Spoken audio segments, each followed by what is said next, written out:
A very fine good morning and welcome to all the students belong to biology. Today we will start our next topic of class 10 biology. The chapter is going on the heart. We are discuss about heart. हमने last video में जो पढ़ा था वो उसके बारे में heart की कैसे ब्लड का फ्लो होता है heart के through. Today we will discuss our next circulatory system. हम पढ़ रहे हैं ट्रांसपोर्टेशन टॉपिक और ट्रांसपोर्टेशन में हमने पढ़ लिया है प्लांट्स का और एनिमल्स का. ह्यूमन में हार्ट किस तरह से ब्लड को पंप करता है.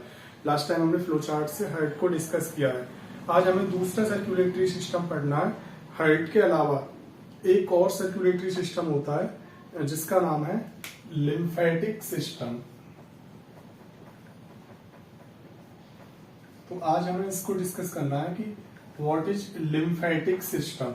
लिम्फेटिक सिस्टम क्या होता है और ये सर्कुलेटरी से कैसे डिफरेंट है. अगर इसमें डिफरेंस आ जाए कि सर्कुलेटरी सिस्टम और इस लिम्फेटिक सिस्टम में क्या है. दोनों ही सर्कुलेटरी है क्योंकि फ्लो हो रहा है लिक्विड का. वहां पे ब्लड का फ्लो होता है. यहाँ पे एक फ्लूइड होता है बॉडी में जिसका नाम है लिम्फ. इसका फ्लो होता है. अब ब्लड में और लिम्फ में क्या डिफरेंस है. ब्लड जो होता है वो रेड कलर का होता है. क्यों होता है रेड कलर का. क्योंकि उसमें पिगमेंट होता है हीमोग्लोबिन जो रेड बनाता है. जबकि यहाँ ये क्या है, ये पिगमेंट लेस होता है. इसमें कोई पिगमेंट नहीं होता इसलिए इसका कलर जो होता है वो व्हाइट होता है. तो पहला सिस्टम. अब जो लिम्फेटिक सिस्टम जो होता है बॉडी में ये क्या करता है और ये कितने पार्ट्स हैं, कैसे ये बना होता है. तो देखते हैं. सबसे पहले होता है इसका पार्ट लिम्फ. लिम्फ जिसमें फ्लो होता है. ब्लड फ्लो हो रहा था आर्टरी में, वीन्स में, कैपिलरी में. और ये जिसमें फ्लो होता है ब्लड उसे कहते हैं हम लिम्फ कैपिलरी. और लिम्फ कैपिलरी जहां ओपन होती है वो होता है थर्ड लिम्फ वेसल्स. और लिम्फ वेसल्स जहां जुड़ी होती है वो होती है लिम्फ नोड या लिम्फ ग्लैंड. लिम्फ ग्लैंड या नोड. तो टोटल 4 चीजों से मिलकर जो बना होता है उसे कहते हैं लिम्फेटिक सिस्टम. इसमें लिम्फ क्या है, कलरलेस व्हाइट कलर का फ्लूइड है. अभी इसका फंक्शन देखेंगे ये क्या करता है. लिम्फ और जिसमें लिम्फ फ्लो होता है उसे लिम्फ कैपिलरी कहते हैं. लिम्फ कैपिलरी कहां से कनेक्ट है, लिम्फ वेसल से. और लिम्फ वेसल किससे कनेक्ट है, लिम्फ नोड या लिम्फ ग्लैंड से. अब देखते हैं इसके फंक्शन क्या है. तो इसका जो फंक्शन है, जो लिम्फ होता है. अब ब्लड क्या करता था, ब्लड के फंक्शन हमने पढ़े थे. टेम्परेचर को मेंटेन करता. जो भी हमने खाना खाया उसका जो सैप या रस बना उसको कैपिलरी के थ्रू, ब्लड के थ्रू पूरी बॉडी में ट्रांसपोर्ट करता था. लेकिन ये क्या करता है, लिम्फ जो होता है जो बड़े बड़े प्रोटीन या फैट के मॉलिक्यूल्स जो ये नहीं कैरी कर पाता, क्या ब्लड नहीं ले जा पाता, जिनको ब्लड से वो बड़े होते हैं उसको वो ब्लड कैरी नहीं कर पाता कैपिलरी के थ्रू. तो उनको कौन करता है, लिम्फ करता है. और ये यूनिडायरेक्शनल फ्लो होता है. इसका जरूर ध्यान रखना. ये 1 नंबर में आ चुका है.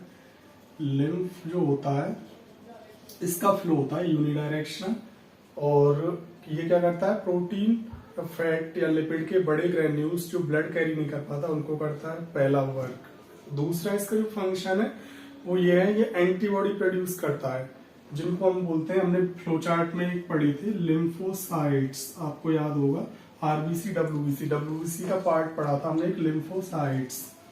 ये लिम्फोसाइट्स क्या करती हैं, एंटीबॉडी का प्रोडक्शन करती है. ये एंटीबॉडी क्या होती है, बॉडी को प्रोटेक्ट करती है डिजीज से या एंटीजन से बचाती है. तो इस तरह से लिम्फोसाइट का प्रोडक्शन करता है जो एंटीबॉडी प्रोड्यूस करती है. और एंटीबॉडी बैक्टीरिया वायरस को किल करती है और हमें डिजीज से बचाती है. और तीसरा और इसका फंक्शन ये है कि जितना भी वेस्ट मटेरियल जो होता है ना बॉडी के अंदर, वेस्ट मटेरियल या डेड सेल्स, जो सेल्स फिनिश हो चुकी हैं, मर चुकी हैं, उनको बॉडी से क्या करता है, बाहर करता है. क्या, लिम्फ. तो इतना होता है लिम्फेटिक सिस्टम. एक बार और शॉर्ट में सुन लीजिए. Lymphatic system lymph capillary, lymph vessel और लिम्फ ग्लैंड या नोड से बना होता है. लिम्फ होता है कलरलेस फ्लूइड व्हाइट कलर का क्योंकि इसमें कोई पिगमेंट नहीं होता है. अब इसका फंक्शन बड़े बड़े प्रोटीन के मॉलिक्यूल जो ब्लड कैरी नहीं कर पाता तो वो ये कैरी करता है. दूसरा, ये वेस्ट मटेरियल डेड सेल्स होती है उनको बॉडी से रिमूव करता है, क्लीन रखता है बॉडी को. और तीसरा, एंटीबॉडी का प्रोडक्शन करता है, बैक्टीरिया वायरस को किल करने में हेल्प करता है. अब आते हैं हम लास्ट टॉपिक सर्कुलेटरी। हम तीसरा टॉपिक पढ़ रहे हैं ना, पहला हमने पढ़ा था न्यूट्रिशन, दूसरा है रेस्पिरेशन और तीसरा हम पढ़ रहे हैं ट्रांसपोर्टेशन। ट्रांसपोर्टेशन के हम लास्ट पार्ट पर हैं आज, जिसका नाम है, कुछ छोटी छोटी टर्म्स हैं उसमें, जैसे कि हार्ट बीट,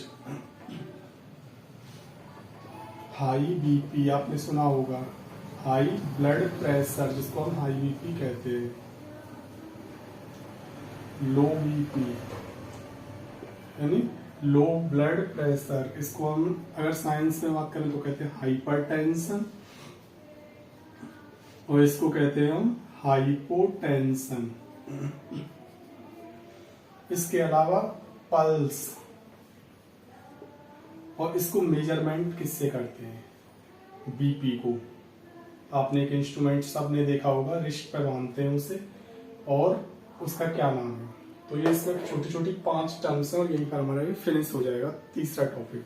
देखते हैं हार्ट बीट। तो इसकी डेफिनेशन सिंपल है, जब आपने पहली वीडियो अगर देखी होगी तो ये समझ में आ जाएंगे पांचों, क्योंकि वो उसी से रिलेटेड है पंप से हार्ट के। जब हमने हार्ट पढ़ा था तो वहां हमने बताया था एक कंप्लीट कॉन्ट्रैक्शन होता था जिसमें ऑक्सीजनेटेड ब्लड चला जाता था और एक में डीऑक्सीजनेटेड ब्लड आ जाता था। तो one complete contraction and one complete relaxation of heart is known as heartbeat. और ये कितना होता है आपको सबको पता है कि 72 टाइम पर मिनट, एक मिनट में लगभग माना जाता है। जो एक्सरसाइज करते हैं उनमें ये बढ़ जाता है। और इसी से रिलेटेड है दूसरी टर्म पल्स। पल्स का मतलब ये है, जब हमने हार्ट पढ़ा था 4 चैम्बर का, तो वहां पे हमने बताया था ये एओर्टा लार्जेस्ट आर्टरी थी, यहां से लेफ्ट वेंट्रिकल से एओर्टा में जब ब्लड पंप होता है तो वो ओपन हो जाता है, फैल जाता है, तो उस कंडीशन को ही कहते हैं हम एक पल्स। पल्स और इसका रेट बराबर ही होता है, यानी एक हार्ट बीट में एक पल्स होती है। यानी लेफ्ट वेंट्रिकल से ब्लड जब पंप होता है एओर्टा में, जिस प्रेशर से, वही होती है उसकी पल्स। अब 2 टर्म्स आ गई आपकी, हाई बीपी और लो बीपी। अब यहाँ पे इन्हीं से रिलेटेड एक टर्म चलती है सिस्टोलिक प्रेशर और डायस्टोलिक प्रेशर। ये क्या है, बीपी जो होता है ब्लड प्रेशर, जिस प्रेशर से ब्लड बॉडी में फ्लो पंप करता है हार्ट, उसी को ब्लड प्रेशर कहते हैं। अब ये जिस रेट से होता है, एक तो सिस्टोलिक एक डायस्टोलिक। सिस्टोलिक का मतलब contraction of heart, heart contract हुआ, ब्लड बॉडी में पंप हो गया, उसे तो कहते हैं सिस्टोलिक प्रेशर। दूसरा हो गया डायस्टोलिक। डायस्टोलिक जब हार्ट बैक, इसका just opposite, relaxation of heart, contraction हुआ तो ब्लड पंप हो गया, और जब बाहर आया, ऊपर आया ब्लड CO2 वाला डीऑक्सीजनेटेड, तो वो क्या हुआ, रिलैक्स कंडीशन में हुआ, क्योंकि वो भर गया हार्ट ब्लड से तो वो रिलैक्स हुआ, उस कंडीशन को कहते हैं डायस्टोलिक। और सिस्टोलिक प्रेशर नॉर्मल जो हेल्दी पर्सन है उसका होना चाहिए 120 mmHg, और डायस्टोलिक होना चाहिए 80 mmHg। आप कहोगे ये mm मिलीमीटर पर मरकरी में, इससे साइंटिस्टों ने मेजर किया है। तो इसको नॉर्मल या हेल्दी पर्सन का ही होता है। अगर इससे ज्यादा होता है तो उसे हम कहते हैं हाई बीपी या हाइपरटेंशन। इससे कम हो जाता है तो उसे कहते हैं लो बीपी या हाइपोटेंशन। अब इसको नापते किस इंस्ट्रूमेंट से, तो इसका काफी बड़ा नाम है, इसको याद रखना 1 मार्क्स के लिए। जिस इंस्ट्रूमेंट से आपने देखा होगा पंप करते हैं यहाँ पे लगा के, तो उस इंस्ट्रूमेंट का नाम है स्फिग्मोमैनोमीटर।